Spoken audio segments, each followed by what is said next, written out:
Assalamualaikum warahmatullahi wabarakatuh dan salam sejahtera. Kita mulakan program kita pada hari ini dengan Ummul Kitab Al-Fatihah.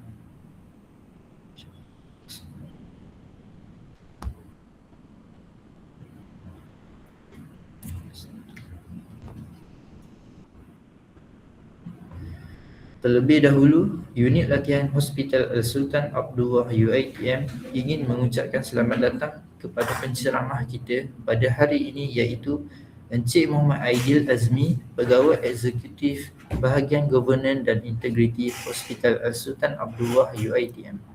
Beliau akan menyampaikan taklimat mengenai pengurusan integriti permohonan kerja luar apa anda perlu tahu. Selamat datang juga diucapkan kepada semua warga UiTM yang sudi meluangkan masa untuk menyertai taklimat pada hari ini. Moga taklimat ini dapat memberi maklumat dan bermanfaat kepada semua warga UiTM. Baiklah, tanpa membuang masa, dijemput Encik Aidil untuk menyampaikan taklimat beliau. Sekiranya ada pertanyaan, tuan dan puan boleh type di ruangan chat untuk dijawab oleh penceramah kita nanti. Dipersilakan Encik.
Atas talian boleh dengar saya. Tak maaf tadi ada gangguan teknikal sikit.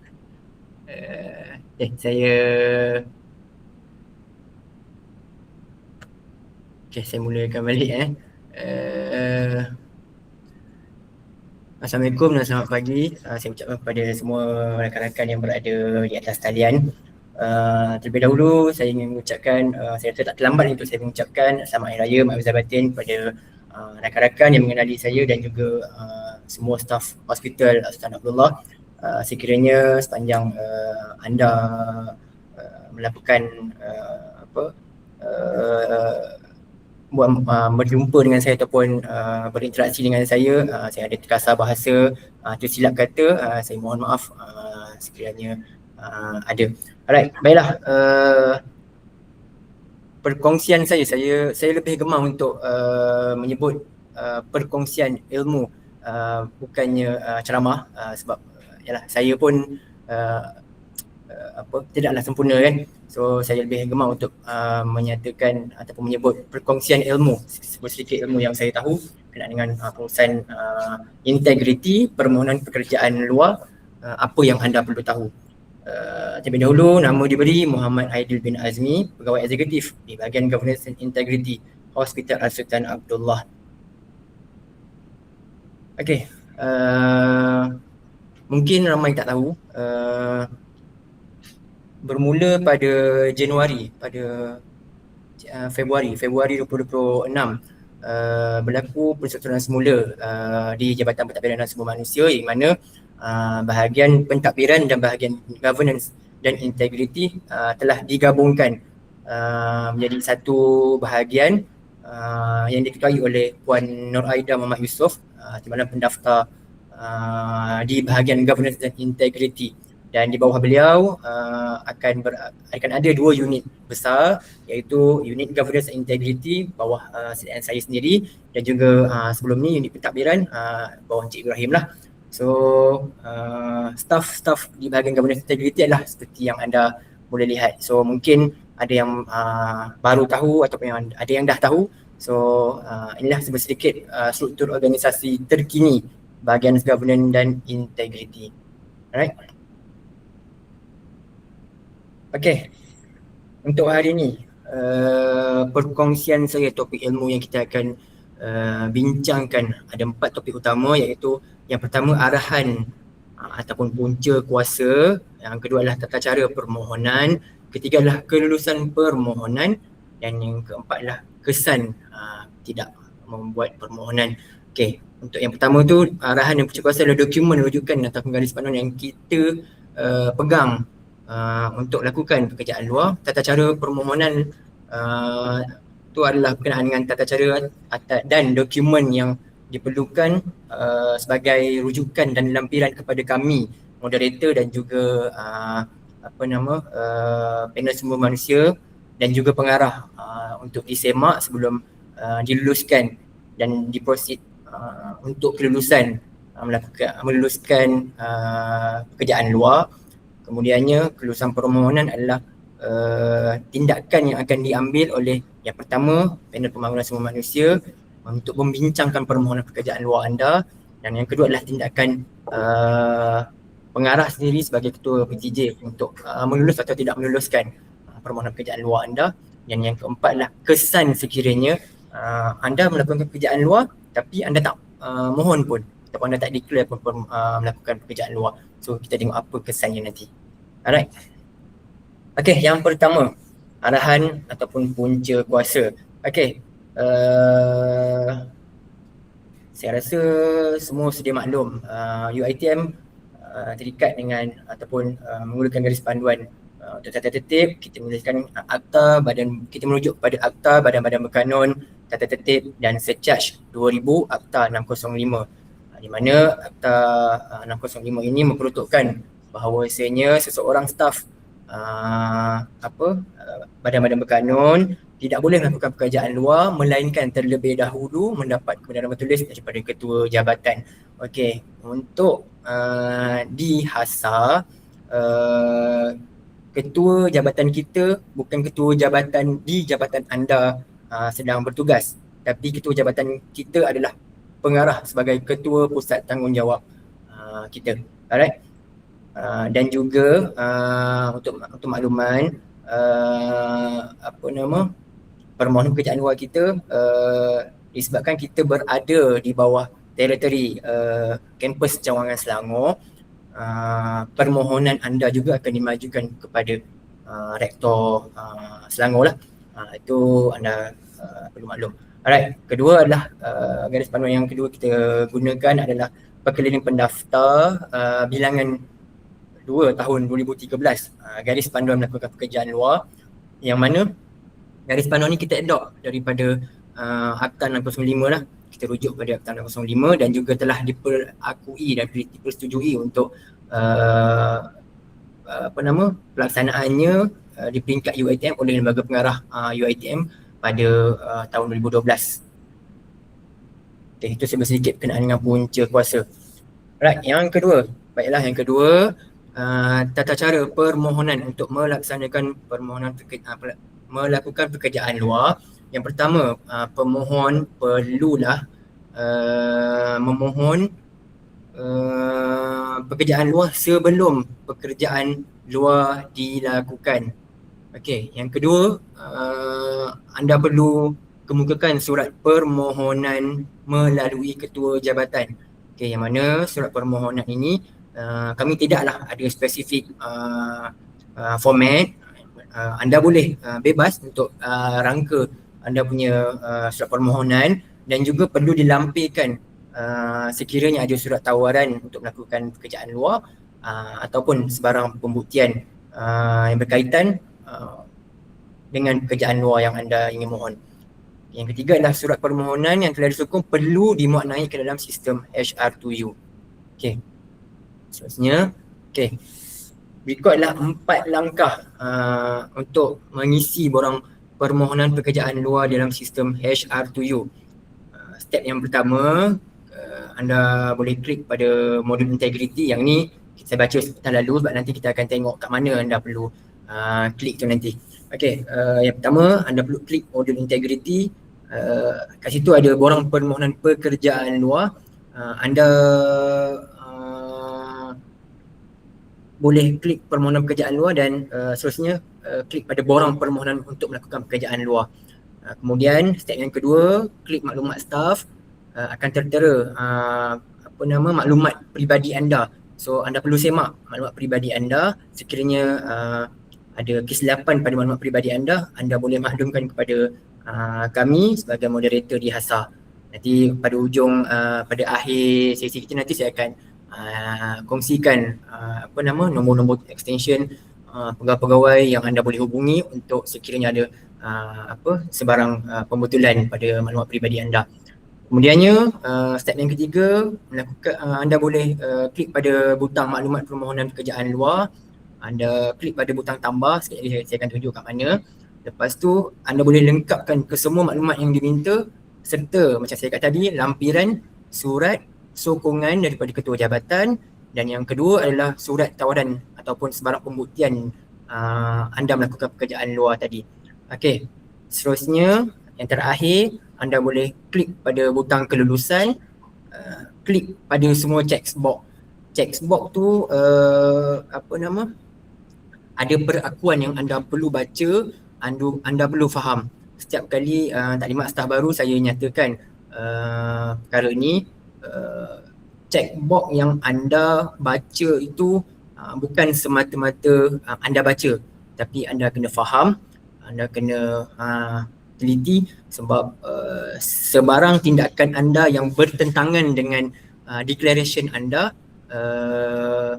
dalam checkbox yang anda setuju itu, sekiranya anda langgar, anda boleh dikenakan tindakan tata tertib. Alright. Okey, seterusnya kita pergi kepada sistem HR2 itu sendiri. Ni tadi saya cakap step pertama. Yang pertama of course lah kena login, masuk dulu.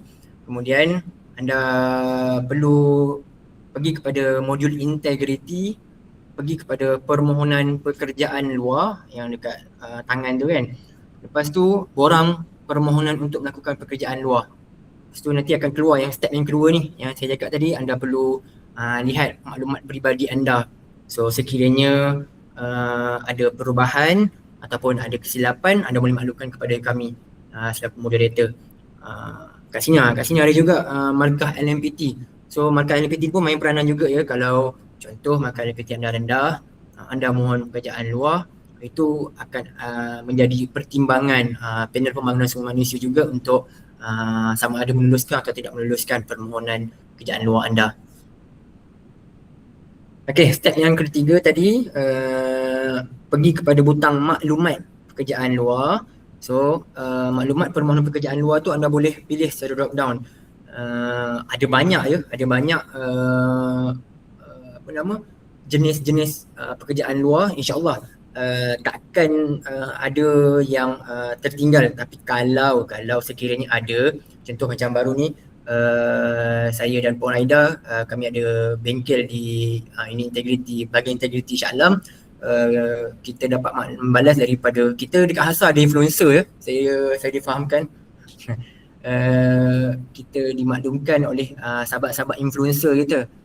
Dia orang nak declare tapi tak boleh nak declare. Jadi kita maklumkan kepada bahagian integrity untuk tambah dan mereka dah tambah lah. So sekiranya ada antara anda yang buat permohonan buat pekerjaan luar tapi nak declare tapi tak ada dekat dalam senarai itu, boleh maklum kepada kami sebagai moderator dan kami akan maklum kepada bahagian integrity untuk tambah pekerjaan yang akan anda lakukan. Okey, kalau anda lihat kat situ ada hari bekerja, sebab dan juga dokumen sokongan. So hari bekerja tu ingin saya ingatkan, hari bekerja adalah sepatutnya dilakukan di luar waktu bekerja hakiki anda sebagai staf UiTM. Dan juga dokumen sokongan tadi macam saya cakap lah, surat sokongan daripada ketua jabatan dan juga surat tawaran. Okey, yang keempat dan yang terakhir macam saya cakap tadi, declaration anda. So anda kena baca, macam anda lihat kat situ, apa-apa aktiviti atau perkhidmatan berkaitan pekerjaan luar tersebut tidak dilakukan dalam waktu pejabat. Macam saya cakap tadi lah, hari bekerja tu kan. So tak boleh bercanggah ataupun bertindih dengan waktu pejabat dan ataupun waktu hakiki anda sebagai staf UiTM dan semasa dikehendaki melakukan tugas UiTM. So mungkin ada arahan untuk anda hari bekerja pada hari tersebut. So anda perlu utamakan tugasan yang diarahkan oleh UiTM lah, sebab anda adalah staf hakiki UiTM dan tugasan luar ini ataupun pekerjaan luar ini diluluskan atas pertimbangan pengurusan untuk anda menambah menambah pendapatan anda. Okey, penting. Perkara penting yang perlu anda lakukan dan dokumen, maaf typo tu, dokumen dokumen yang perlu dimuatnaik dalam sistem Share to You. Yang pertama, jadi saya cakap lah, pilih jenis pekerjaan luar, pilih hari bekerja. Macam saya cakap tadi, hanya boleh dilakukan selepas dari waktu bekerja hakiki. Muat naik surat tawaran dan sebarang dokumen yang berkaitan. Contoh saya tu didatangi oleh seorang staff. Dia kata dia nak buat locum, tapi locum dia tu dalam apps. So apa yang dia perlu buat adalah screenshot permohonan locum dia dalam apps tersebut dan dilampikan sekali dengan surat permohonan melakukan pekerjaan luar yang akan disokong oleh ketua jabatan. So yang itu perlu upload. Okay, samalah kalau sekiranya anda ada sebarang pekerjaan luar yang tidak direct kepada satu-satu company yang mengeluarkan surat tawaran, anda boleh kepilkan sekali any evidence ataupun bukti yang menyatakan anda akan melakukan pekerjaan luar dengan company tersebut lah. Okey, topik yang ketiga, kelulusan permohonan pekerjaan luar anda. Okey, ada 4 step kat sini. Yang pertama, semakkan dokumen permohonan oleh moderator. Kalau baca kat situ nombor 1, borang permohonan yang telah lengkap akan dimajukan kepada Mesyuarat Panel Pembangunan Sumber Manusia. Macam mana kita define sebagai lengkap dan tidak lengkap? Okey, macam saya cakap tadi, pertama perlu ada surat sokongan daripada ketua jabatan anda. Yang kedua, perlu adanya dokumen sokongan evidence yang anda akan melakukan pekerjaan luar tersebut. Contoh kalau macam anda tutor, mungkin anda ada surat tawaran as tutor ataupun sebarang surat-surat yang berkaitan dengan tutor tersebut boleh dijadikan sebagai lampiran. Okey, dan yang ketiga adalah kami juga lihat kepada waktu bekerja tersebut. Sekiranya kami lihat waktu bekerja yang anda mohon tersebut bertindih dengan waktu bekerja hakiki anda sebagai staf di UiTM, kami akan kira sebagai dokumen tidak lengkap dan kami akan pulangkan kembali lah. Okey, seterusnya adalah pertimbangan kelulusan oleh PPSM. Okey, macam saya cakap tadi, sekiranya kami sebagai moderator telah mendapati dokumen anda telah lengkap dan kami akan majukan permohonan anda kepada panel pembangunan sumber manusia untuk tujuan sama ada memberi kebenaran untuk menyokong permohonan pekerjaan luar anda ataupun tidak. Yang ini bergantung, macam saya kata tadi lah, lihat kepada markah LMPT anda. Kalau kata 3 tahun markah LMPT anda tu makin merosot, mungkin dia akan jadi pertimbangan untuk permohonan anda akan di-decline. Ataupun sekiranya anda mungkin terlibat dengan sebarang salah laku, mungkin ada aduan integriti terhadap anda, mungkin juga itu yang akan menjadi pertimbangan untuk di-decline. So kenapa dibawa kepada Mesyuarat Panel Pembangunan Sumber Manusia? Kerana di sini jugalah dibincangkan berkenaan dengan satu perihal salah lakuan staf di HASA dan juga prestasi staf di HASA. Jadi di sana akan ada sekretariat yang akan membantu dari segi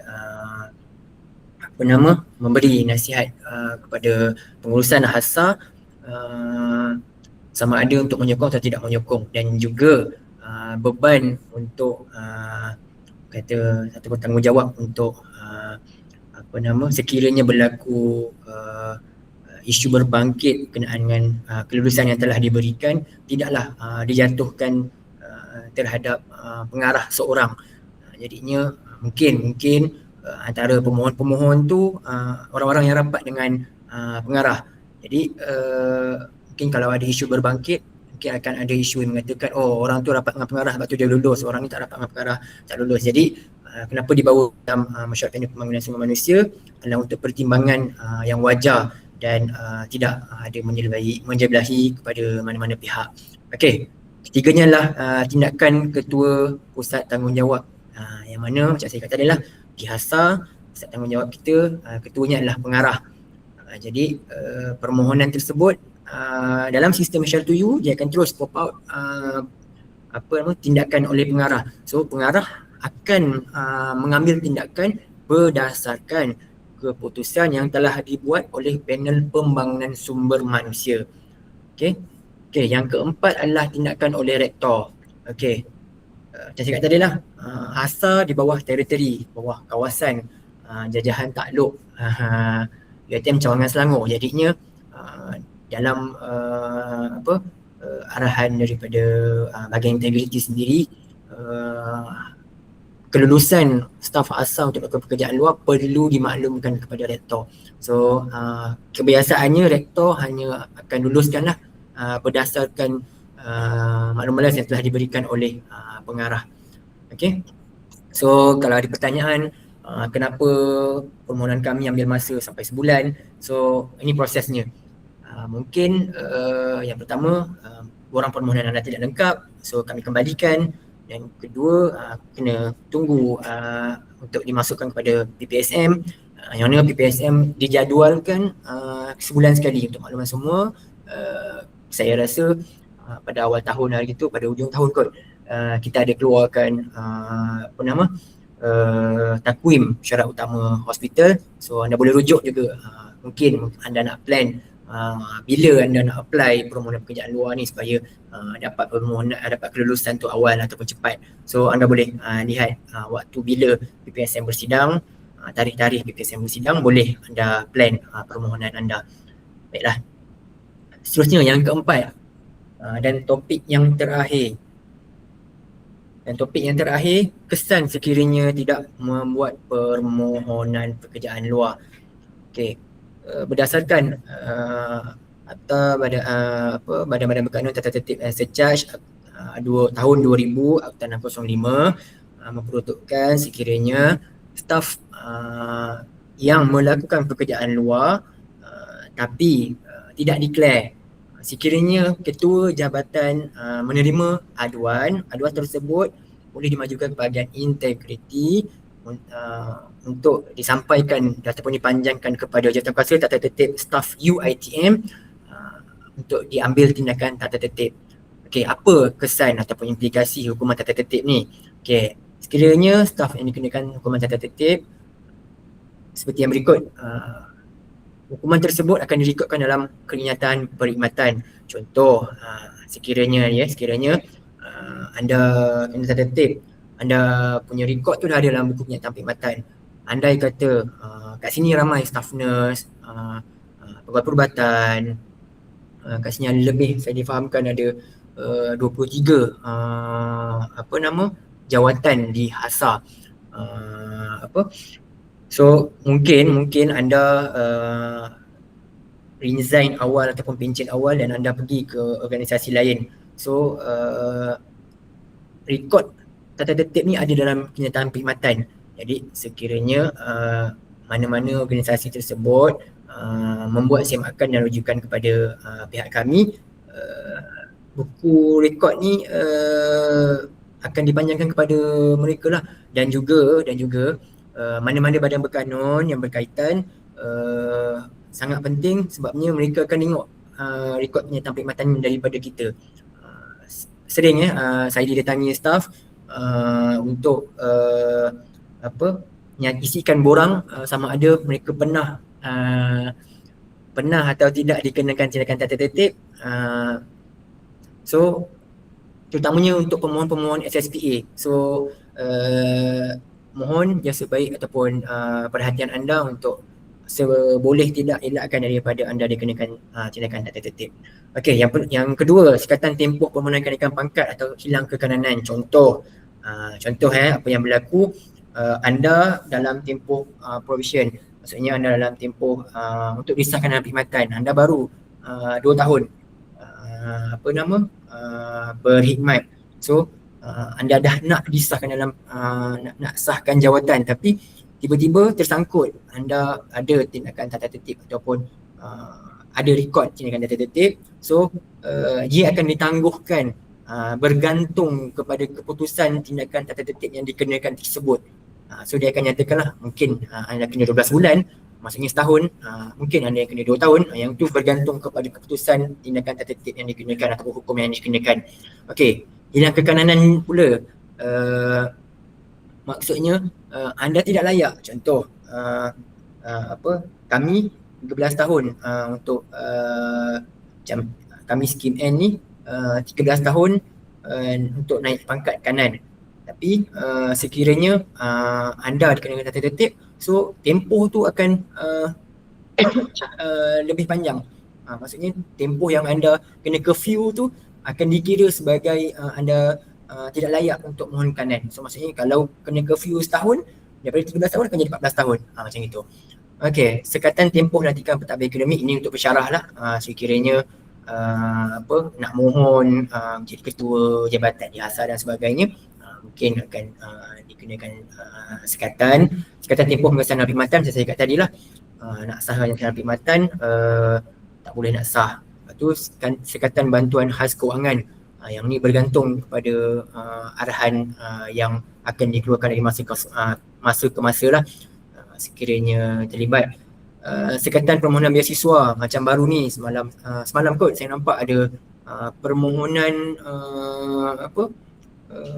permohonan untuk melakukan atau menyambung pengajian dengan beasiswa atau tanpa beasiswa kan. So ini antaranya. So sekiranya anda dikenakan tata tertib, so mungkin anda tidak layak untuk memohon beasiswa.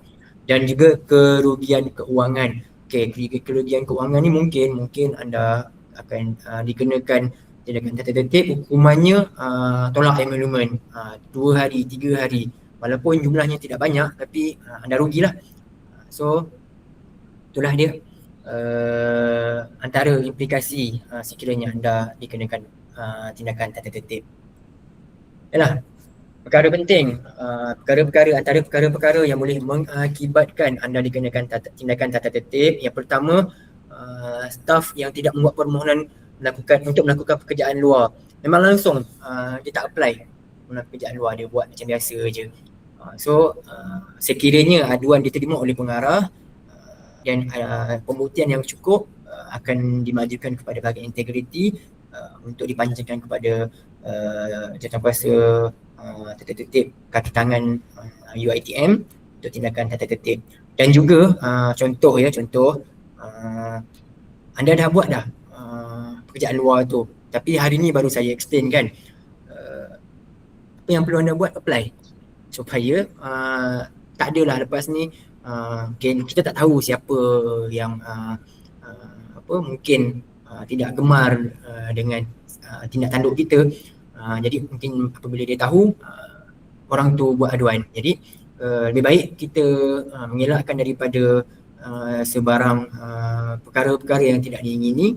Declare je, tak ada isu pun kalau anda declare pekerjaan luar tu. Baik. Yang kedua, staf yang melakukan pekerjaan luar semasa sedang melaksanakan tugasan rasmi UiTM.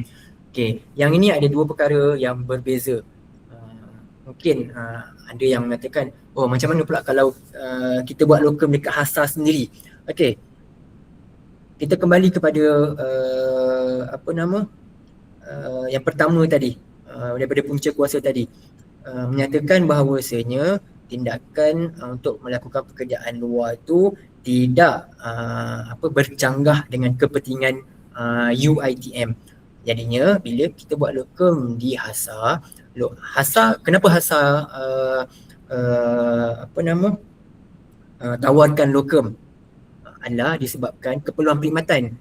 Jadinya menjawab kepada soalan perlu tak apply pekerjaan luar kalau buat lokum dengan HASA, tak perlu, sebabnya dia tidak bercanggah dengan kepentingan UiTM secara amnya. Sebab kepentingan HASA adalah untuk memastikan perkhidmatan kita dapat sustain, perkhidmatan kita dapat dilaksanakan dengan baik, dengan staf yang mencukupi. Jadinya inisiatif HASA melaksanakan lokum selepas pada tugasan rasmi. Jadi tidaklah bercanggah dengan tugasan rasmi. Yang mana bercanggah dengan tugasan rasmi ni, sebagai contoh, anda buat lokum di klinik luar. Lepas tu kita terima aduan. Kita terima aduan daripada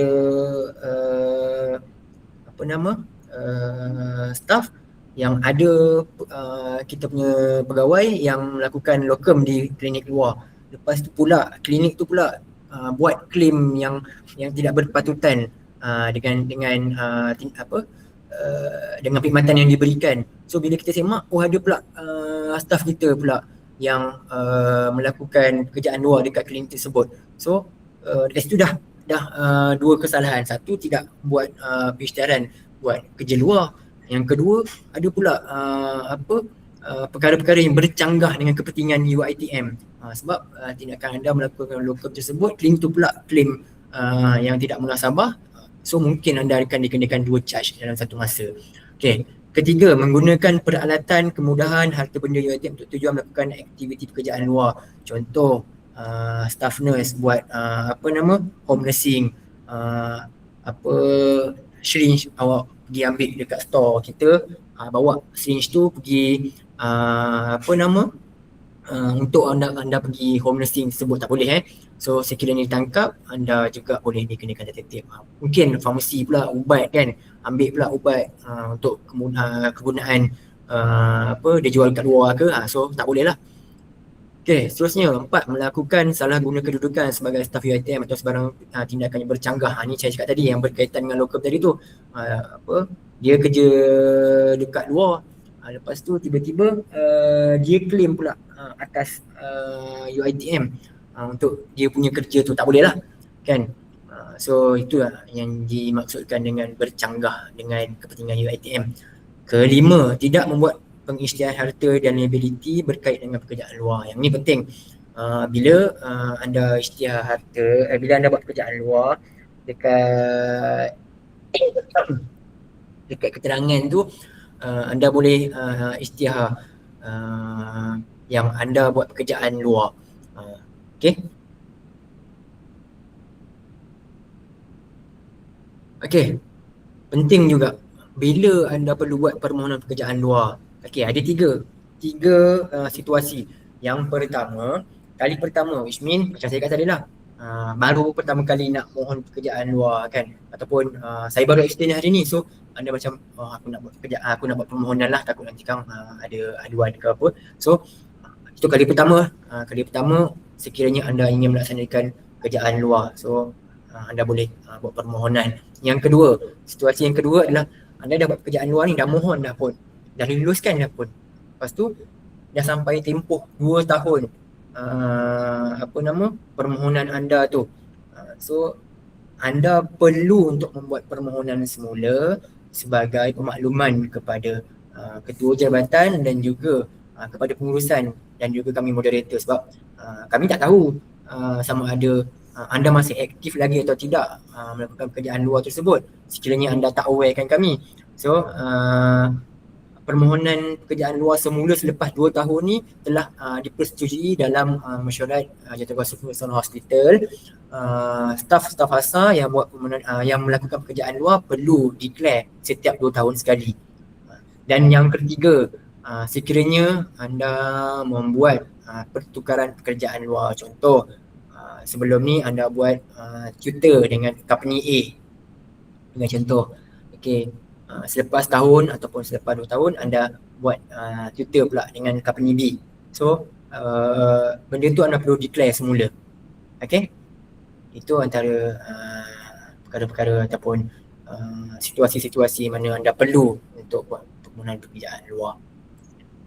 Okey, contoh saya ambil 4 contoh je lah nak disenaraikan dekat dalam dropsheet, dekat checkbox tu drop down tu banyak. So saya ambil yang kata general. Antaranya adalah agent insurance. Ada staff UiTM yang jadi agent insurance. So anda boleh declare. Seterusnya buat locum. Dekat HASA ni kita special sikit sebab kita ni terdiri daripada kalangan perkhidmatan klinikal. Jadinya banyak kita ni diminati dan servis kita ni ditagih di luar.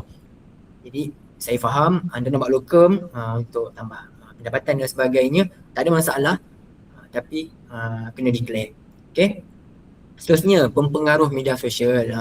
Mana-mana yang lepas ni nak jadi pempengaruh media sosial tu dah start TikTok live lah, apa lagi, saya tak reti sangat benda-benda macam ni.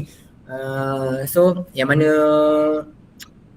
nak jadi pempengaruh media sosial tu bolehlah ringan-ringankan tangan anda untuk declare kerja luar, sebab yang ini tricky. Bukan setakat anda boleh dikenakan tindakan tertib atas sebab anda tidak declare pekerjaan luar. So sekiranya ada isu berkait dengan kesalahan atau tindakan anda yang boleh mengakibatkan merosakkan nama baik UiTM, pun anda akan dikenakan tata tertib. So sangat penting kalau pengaruh media sosial ni, sebab kita tak tahu, yalah, na'udzubillah, kita pun mengelak daripada kita melakukan kesilapan, tapi kita tak tahu bila kesilapan tu ataupun boleh berlaku kan. Benda buruk ni kita tak tahu, kita tak boleh jangka pun bila nak berlaku. Jadi lebih baik kita declare pekerjaan luar tersebut. Okey, yang ketiga, guru tuition, tutor, pensyarah sambilan. Ini contoh-contohnya lah. So ini adalah antara contoh-contoh. Tapi kalau ada dekat sini yang jadi ejen kowe ke, saya tak sebut kat sini, ejen kowe ke, apa lagi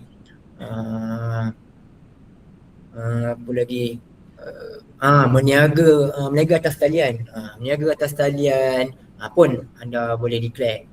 Perlu declare, lebih baik declare daripada ada isu berbangkit di kemudian hari. Okey, seterusnya ni nota tambahan. Okey, macam saya cakap tadi, tindakan tata tertib. Okey, ini bukan saya cakap tindakan tata tertib yang akan dikenakan kepada pemohon, orang-orang yang tidak memohon pekerjaan luar specifically, tak. Ini antara tindakan-tindakan tata tertib untuk sebarang kes. Okey, sekadar perkongsian. Okey, daripada dia ada 7 step, daripada serendah-rendah amaran dan sehingga ke buang kerja. Yang pertama amaran, yang kedua denda, yang ketiga lucut hak emolument, 4 tangguh pergerakan gaji, kelima turun gaji, 6 turun pangkat, dan ketujuh buang kerja lah, sehingga buang kerja. So na'udzubillah min zalik, kita seboleh tidak mengelakkan daripada kita dikenakan tindakan tata tertib. Okay, ini adalah nombor untuk yang boleh anda hubungi sekiranya ada sebarang pertanyaan berkenaan dengan permohonan pekerjaan luar. Tapi kalau kata bukan pekerjaan luar sajalah, sekiranya apa berkaitan dengan integriti, anda boleh berhubung ataupun menghubungi nama-nama seperti di dalam skrin inilah. Tapi berkenaan dengan aduan staff, anda boleh hubungi antara saya ataupun Nur Aida. Okey. Ya, saya rasa itu saja sesi kita pada pagi ini. Saya punya perkongsian lah untuk pagi ini. So saya serahkan kembali kepada moderator. Terima kasih.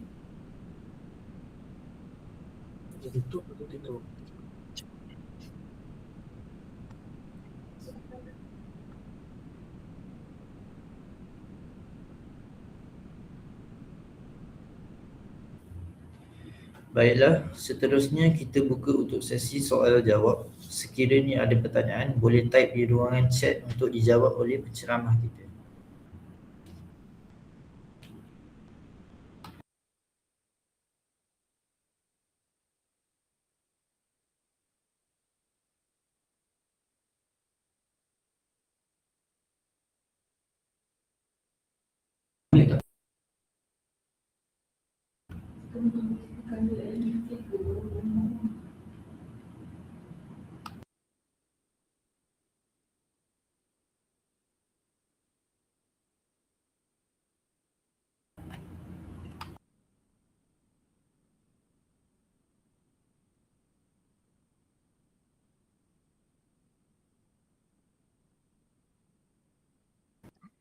Okey.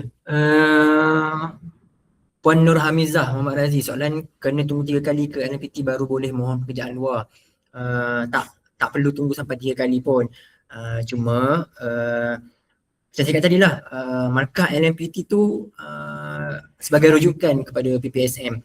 So mana-mana staff baru, anda boleh je apply pekerjaan luar sekiranya disokong oleh ketua jabatan. Sebab itu pentingnya permohonan anda dimajukan kepada ketua jabatan untuk lebih-lebih lagi kepada staf yang pertama kali lah ataupun staf baru, sebabnya anda baru je berkhidmat di HASA, prestasi anda belum dinilai lagi pun. Jadinya rujukan ataupun sokongan daripada ketua jabatan tu penting.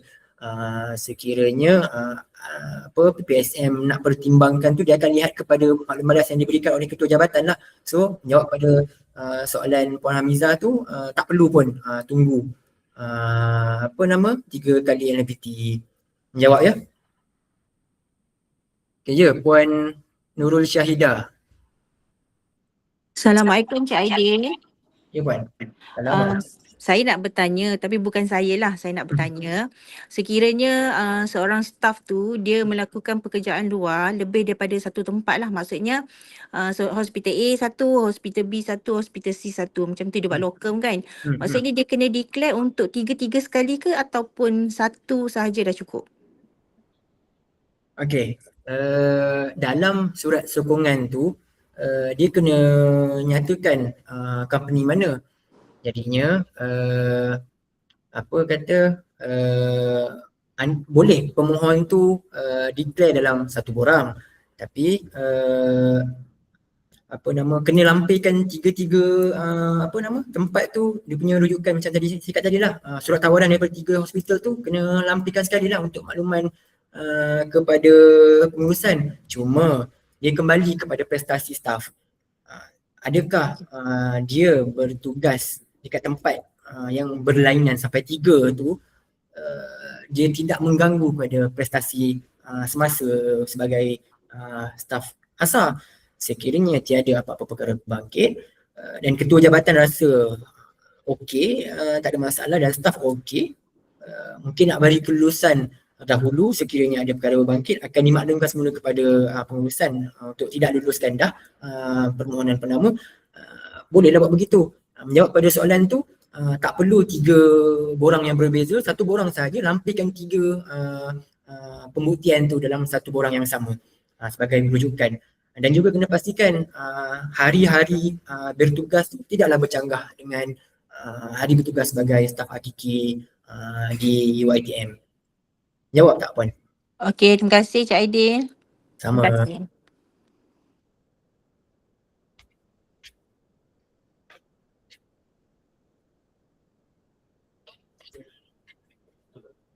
Tak ada.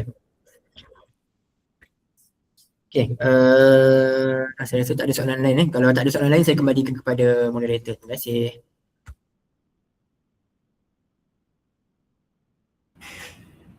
Nampaknya program kita telah sampai ke penghujung. Pihak unit latihan ingin mengucapkan ribuan terima kasih kepada Encik Aidil di atas kesudian untuk berkongsi maklumat pada hari ini. Moga taklimat yang disampaikan bermanfaat kepada warga UiTM dan terima kasih juga diucapkan kepada semua warga UiTM yang menyertai taklimat pada hari ini. Pautan jam latihan akan diberikan di ruangan chat. Kita akhir program kita pada hari ini dengan tasbih kafarah dan surah Al-Nas. Terima kasih Encik Aidil, terima kasih semua. Assalamualaikum.